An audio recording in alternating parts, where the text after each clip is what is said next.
Ana shunda sizni qon tarkibingiz deyarli 80% aniqroq chiqadi holati.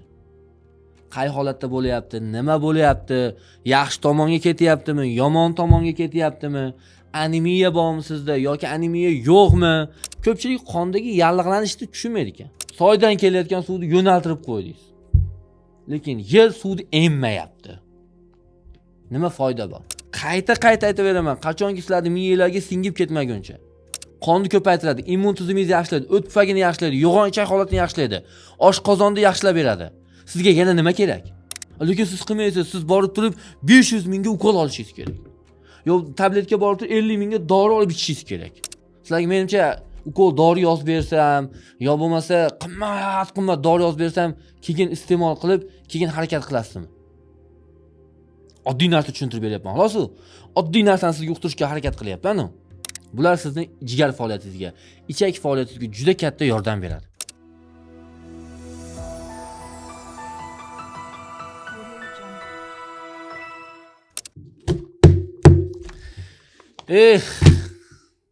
Qachongacha bu gemoglobinim ko'p bo'lsa, qonim ko'p deb o'ylaysizlar?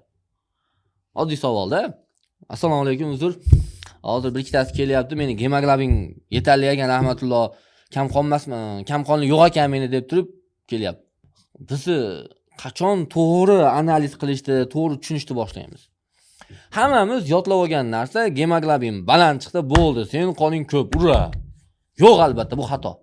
Umuman xato.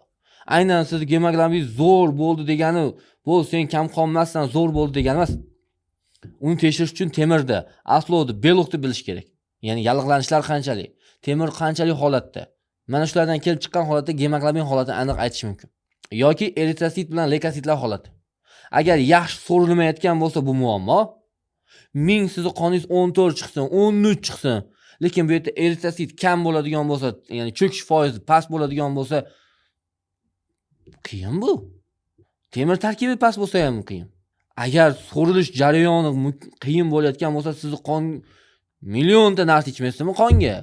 Lekin u oq qon tanachalariga o'tmaydi-yu. Lekin buni biz tushunmaymiz. Hammamiz kelamizda, mening qonim zo'r, mening qonim ko'p va hokazo va hokazo. Baraka topinglar, iltimos. Mabodo qoningizni tekshirtirmoqchi bo'lsangiz, birinchi navbatda boring. Gemoglobin, temir, aslo, belok tekshirtiring. Ana shunda sizni qon tarkibingiz deyarli 80% aniqroq chiqadi holati. Qay holatda bo'lyapti, nima bo'lyapti, yaxshi tomonga ketyaptimi, yomon tomonga ketyaptimi, anemiya bormi sizda yoki anemiya yo'qmi, temir kammi, yo'qmi, shamollashlar qanaqa, ochiq, oydin hammasi sahnaga chiqishni boshlaydi. Ya'ni tuman yo'qoladi. Qonni tekshirtirganingiz bilan tuman turaveradi. Kasalliklar, hamma kasalliklar kelib chiqishi mana shu. Ko'pchilik qondagi yallig'lanishni tushunmaydi ekan. Qondagi yallig'lanish, shamollash holatlarini deyarli tekshirtirmaydi ekan. Rahmatli qon ko'p bo'lsa bo'ldi, hammasi yaxshi bo'ladi deydi. Nima degan gap? Agar qonda yallig'lanish, shamollash ko'p bo'lsa, temir moddasi so'rilishi kam bo'lsa,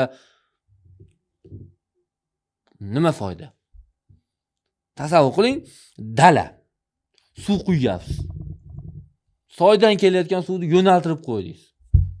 Lekin yer suvni emmayapti. Nima foyda bor? Qachon u yerdan nimadir unib chiqadi? Yer emmayapti-yu suvni. Bizning qonimiz ham shu. Ya'ni temir kam bo'lsa, eritrosit tezligi past bo'ladigan bo'lsa, shamollash chiqadigan bo'lsa, bo'ldi, siz qoningiz baland bo'lgani bilan u so'rilmayapti tanaga. Tanaga yetarli darajada yordam bera olmayapti. Lekin biz bunga e'tibor qaratmaymiz. Kamqonlikdan juda oson chiqish mumkin. Juda sodda yo'llari bor. Birinchi navbatda o'sha mavzu, yana qayta takrorlayman, ich kelishdagi, ichakdagi holatlar. Qayta aytaveraman, qachonki sizlarning miyalarga singib ketmaguncha. Ovqatdan 1 soat oldin issiq holatda, qaynoqdan past, iliqdan issiq holatda issiq suv iching. Qonni ko'paytiradi, immun tizmingizni yaxshilaydi, o't pufagini yaxshilaydi, yo'g'on ichak holatini yaxshilaydi, oshqozonni yaxshilab beradi. Sizga yana nima kerak? Lekin siz qilmaysiz, siz borib turib 500 mingga ukol olishingiz kerak. Yo tabletga borib turib 50 mingga dori olib ichishingiz kerak. Oddiy narsa-yu, Alloh bergan go'zal bir ne'mat, suv ne'mati. Shuni to'g'ri yo'lga qo'yib ichaylik, bo'ldi, boshqa narsa so'ramayapman. Har ovqatdan 1 soat qiramentolni ichib bering. Ichak faoliyati yaxshilanish evaziga temir so'rilish holati ham yaxshilanishni boshlaydi. Bu esa qonda o'z-o'zidan so'rilishini, eritrositlar holatini yaxshilanishini, yallig'lanish jarayonlari chekinishni boshlaydi.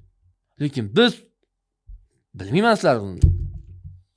Sizlarga menimcha ukol dori yozib bersam, yo bo'lmasa qimmat dori yozib bersam, keyin iste'mol qilib, keyin harakat qilasizmi?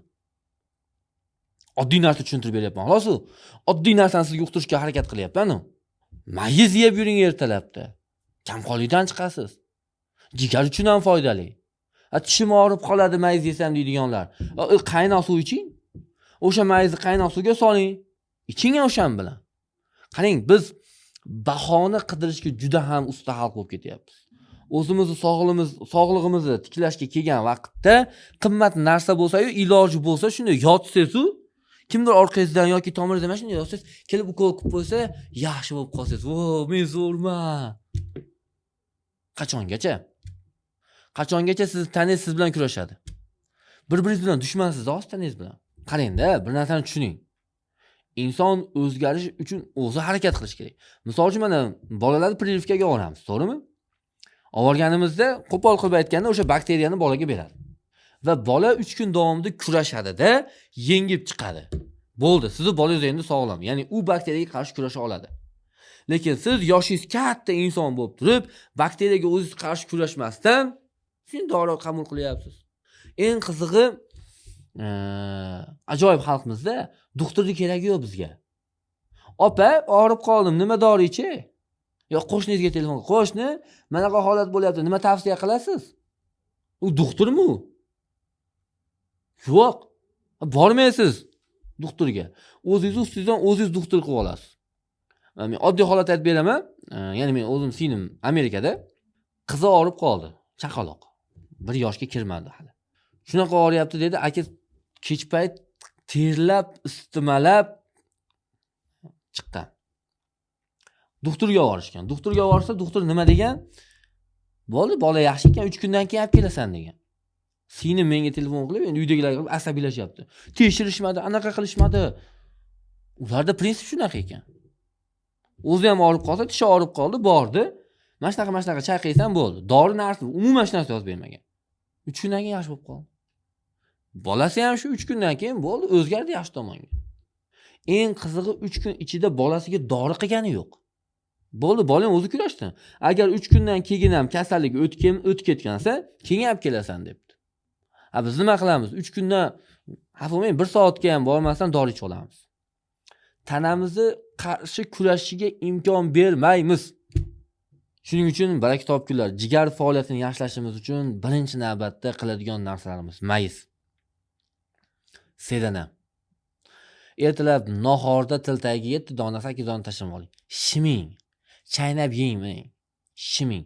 Ya'ni sedana. Ertalabda kapat otamiz. Misol uchun men nos chekadigan insonlarni ko'rsanglar, til tagi tashlab oladi.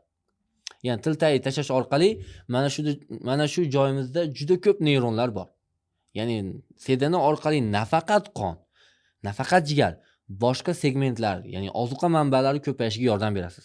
Albatta buni sahar, nahorda och qoringa qilamiz.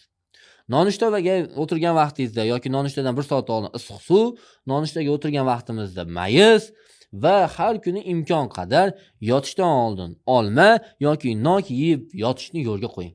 Bular sizning jigar faoliyatingizga, ichak faoliyatingizga juda katta yordam beradi.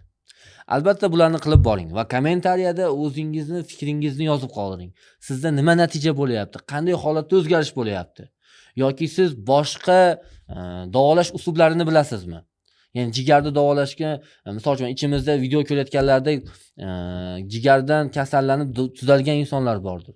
Qanday tuzalgansiz? Mana shularni yozib boring. Va kimgadir manfaatli bo'lsa, albatta xursand bo'lishadi. Videomiz yoqqan bo'lsa, agar kimgadir manfaatli bo'lsa va yana kimgadir kerak bo'lsa, tashlab qo'ying. Eshitsin, bilsin, ko'rsin, o'zi uchun yashashni boshlasin. Sog' bo'ling, salomat bo'ling. Sizlar bilan Azimov Rahmatulloh.